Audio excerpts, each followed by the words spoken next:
jo ældre man bliver, desto oftere så støder man jo formentlig også på dødsfald fra familie og venner. Og har du nogle tanker eller råd i den anledning? Nej, råd. Det er faktisk lidt svært. Det er jo en naturlig konsekvens af det at leve, det er, at vi skal dø. Og jeg tror, at det er den erkendelse, som er rigtig vigtig for os. Det er i virkeligheden 2 ting, vi kan være fuldstændig sikre på. Det er, at vi bliver født, og vi skal dø. Og alt det indimellem, det har vi jo selvfølgelig lidt impact på, men vi ved jo aldrig, hvornår slutdatoen er. Så jeg læste et digt, som Piet Hein har lavet, hvor jeg tænkte, det her, det er jo det virkelig spot on. I evighedens perspektiv er øjeblikket som et liv. Og for mig, der er det måske det, vi kan tage med os. Det skal ikke være et godt råd, men det skal måske være en vejledning i at sige, jeg har indvirkning nu, og mens jeg er her, så skal jeg leve mit liv. Det er nok det nærmeste, jeg kan komme i forhold til det. Jeg kan huske, jeg har faktisk været tæt på at dø tilbage i 98. Det var et trafikuheld. Og der kan jeg huske, jeg kan intet huske fra selve ulykken. Nej. Men jeg kan huske, da jeg vågnede op på hospitalet, og jeg vidste ikke, hvor jeg var, jeg vidste ikke, hvad der var sket. Og da jeg så fik det at vide, så gav det mig et chok, fordi jeg tænkte, hvad hvis jeg havde været død, og jeg ikke havde fået fortalt alle dem, jeg elskede, at jeg elskede dem. Og jamen, hvad med mine børn, som var meget små dengang? De ville aldrig have været kommet til at kende mig, eller noget som helst. Så jeg bestemte mig for dengang, at nu kunne jeg huske at fortælle folk, når der var noget godt at fortælle.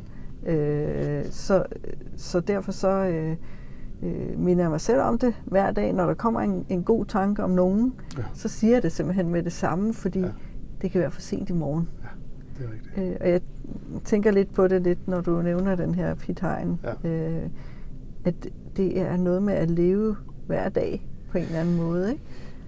Ja, og vi kan sige, at når jeg mister, så er det jo typisk der, sådan nogle ting vil komme op. Og jeg tror også, at jeg sådan kan sige, at som du også er inde på, altså, jo ældre vi bliver, jo mere bliver vi bevidste om det. Fordi det rykker tættere og tættere på. Så det der med at være i livet og i nuet, og hvis jeg mister for eksempel min partner, så er det jo ikke ensbetydende med, at mit liv er stoppet. Og jeg tror, det er et af de største tabuer, jeg møder i mit sorgarbejde, det er, at nu kan jeg så ikke tillade mig det mere. Og det her med at være taknemmelig forstået på den måde, at jeg lever det liv, jeg gerne vil, jeg ytrer mig til de mennesker, som har betydning for mig, er jo super godt. Hvis vi snakker med familiejurister, advokater, der laver testamenter og så videre, så siger de, sørg nu for at få det gjort. Og også, det kan lyde så kynisk, men det er jo det her med, altså når jeg ikke er her mere, hvad er det så jeg synes, at mit eftermæle også på det punkt skal være. Ja. Det er måske, nogen synes, det lyder lidt kynisk, men det kan være ret vigtigt.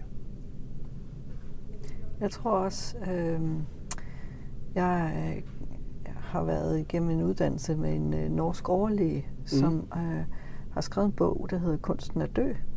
Ja. Meget spændende bog, som han har skrevet ud fra sit arbejde på et hospice. Ja. Og der kommer han også ind på, jamen, ud fra at alle de her, der har været på hospicet, som han har snakket med, så det, der ligesom er tydeligt, det er, at hvad er det, man fortryder? Hvad er det, man fortryder? Ja. Det er ikke, at man ikke har arbejdet mere, eller alle de her mange ting, eller man ikke har tjent en masse penge, så det er rent faktisk de menneskelige relationer. Ja. Det, man har misset der, eller sådan. Ja. Og det er også meget sigende, for det er jo, når man kan se sin egen død i øjnene, kan man sige det. Det er jo der, man begynder at gøre regnskab op på en eller anden måde. Ikke? Ja. Har jeg nu levet mit liv, som jeg gerne ville? Ja, lige præcis. Ja, så hvis man skal give et godt råd, så er det lev, mens vi er i det øjeblik, i nuet. Ikke? Altså, det er rigtigt.